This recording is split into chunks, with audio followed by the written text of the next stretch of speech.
తెలంగాణ ప్రభుత్వం అధికారికంగా సింహ అవార్డులను ప్రకటించిన సంగతి తెలిసిందే.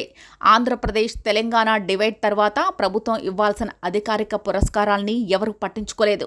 గత తెరాస ప్రభుత్వం సినిమా అవార్డులను పూర్తిగా లైట్ తీసుకుంది. సింహ అవార్డుల పేరుతో ప్రభుత్వం అధికారికంగా పురస్కారాల్ని అందించాలని భావించినా అది ముందుకు సాగలేదు. అలా 8 ఏళ్లుగా పెండింగ్లో పడిపోగా ఈ ఏడాది తెలంగాణ ప్రభుత్వం ప్రతిష్టాత్మకంగా గద్దర్ అవార్డులను ప్రకటించడమే కాక ప్రతి ఏటా పురస్కారాలు అందజేస్తామని, పరిశ్రమకు అండగా నిలుస్తామని సంకేతం పంపింది.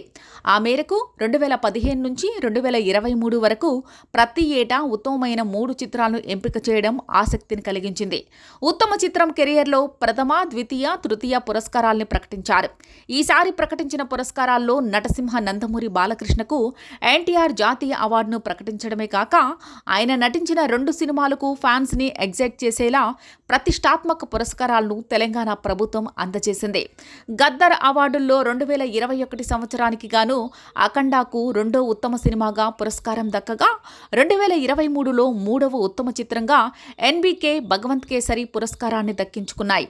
ఇక ఎన్టీఆర్ జాతీయ అవార్డు తనకు దక్కడంపై బాలయ్య మాట్లాడుతూ నాన్నగారి ఆశీస్సులు తనకు ఉన్నాయని అన్నారు. తెలంగాణ ప్రభుత్వం తనకు ఈ అవార్డుల్ని ప్రకటించినందుకు ముఖ్యమంత్రి రేవంత్ రెడ్డికి ధన్యవాదాలు తెలిపారు.